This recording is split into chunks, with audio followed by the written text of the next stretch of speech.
भूमिपुत्राची लढाई म्हणत राम शिंदेंनी लाडकी बहीण योजनेच्या माध्यमातून देखील लोकांमध्ये जनसंपर्क ठेवला।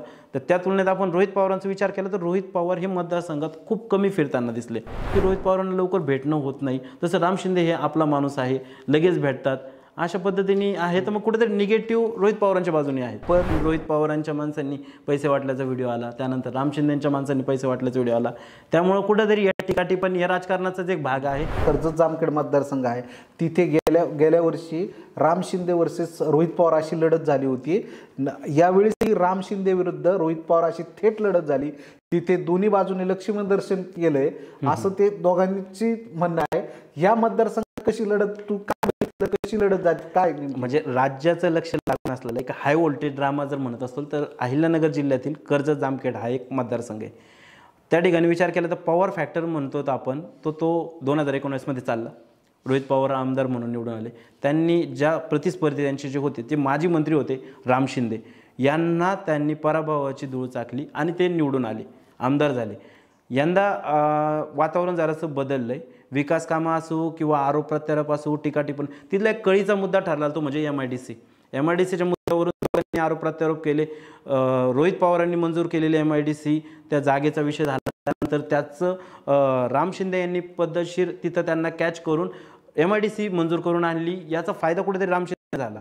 आणि दुसरी गोष्ट अशी होती की राम शिंदेंनी त्यांच्या कार्यकाळात केलेली कामं, ते विधान परिषदेवर आमदार आहेत तरी ते एक लोकप्रतिनिधी म्हणून ते काम करता येतं। कुठेतरी रोहित पवार हे फक्त बारामतीकडेच असतात, बाहेरचं पार्सल आहे, बारामतीचं पार्सल जे वारंवार त्यांच्यावर टीका टिप्पणी झाली, बरोबर, भूमिपुत्र विरुद्ध बारामतीचं पार्सल अशी एक कुठेतरी तिथे लढत झाली। त्यानंतर आता तुम्ही म्हटलात की लक्ष्मी दर्शन, तर आता आपण बघितलं तर दोन्ही बाजूनी त्याच पद्धतीने गोष्टी दिसून आल्यात, त्या समोर आल्यात। मात्र आता भूमिपुत्राची लढाई म्हणत राम शिंदेंनी लाडकी बहीण योजनेच्या माध्यमातून देखील लोकांमध्ये जनसंपर्क ठेवला। तर त्या तुलनेत आपण रोहित पवारांचा विचार केला तर रोहित पवार हे मतदारसंघात खूप कमी फिरताना दिसले। आता त्याच्यात आजही असंही गोष्ट आहेत की लोक आजही म्हणतात की रोहित पवारांना लवकर भेटणं होत नाही, तसं राम शिंदे हे आपला माणूस आहे, लगेच भेटतात, अशा पद्धतीने आहे। तर मग कुठेतरी निगेटिव्ह रोहित पवारांच्या बाजूने आहे। पण सुजय विखे असो किंवा राधाकृष्ण विखे यांचे वाद किती होते, काय पद्धतीने होते आपण ते बघितलेले आहे। पण ते प्रचारात दिसले की सुजय विखे आणि राधाकृष्ण विखे हे प्रचारात दिसले का त्यांच्या? नाही, आता विषय असा होता की राधाकृष्ण विखे म्हणजे विखे कुटुंब आणि राम शिंदे कुटुंब यांचं एक वाद हा सर्वश्रुत आहेत। मात्र लोकसभेच्या वेळेस ज्यावेळेस विखेंनी त्यांची मनधरणी केली तर सक्रिय प्रचारामध्ये राम शिंदे उतरले, त्यांनी प्रामाणिकपणे कामही केलं असं त्यांनी सांगितलं आणि त्या तुलनेत लीड देण्यासाठीही प्रयत्न केला।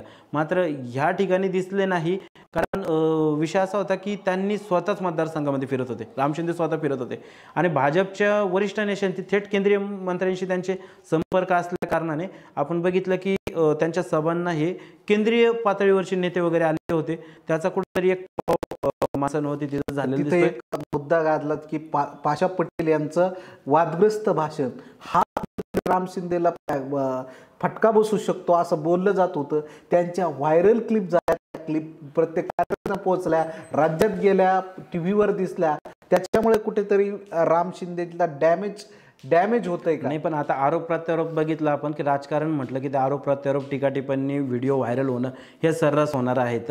जेवढे आजचीच घटना आपण बघितलं की सर्वप्रथम रोहित पवारांच्या माणसांनी पैसे वाटल्याचा व्हिडिओ आला, त्यानंतर राम शिंदेंच्या माणसांनी पैसे वाटल्याचा व्हिडिओ आला, त्यामुळे कुठेतरी या टीका टिप्पणी या राजकारणाचाच एक भाग आहे। त्याच्यामुळं फारसं लोक त्याबाबत बोलतील, हां ठीक आहे, ह्या गोष्टी वारंवार नेत्यांकडून देखील होतात, वरिष्ठ नेत्यांकडून देखील होतात की आक्षेपार्ह बोलणं, महिलांबाबत अपमानास्पद बोलणं, या सगळ्या गोष्टी होतात। मात्र त्याबाबत आता वरिष्ठ नेत्यांनी देखील त्यांचे चांगल्या प्रकारे कान टोचलेले आहेत, कुठेतरी त्यांना देखील फटका बसतो आणि माफीनामा देऊन ते कुठेतरी ते प्रकरण शांत होण्याचा प्रयत्न केला जातो।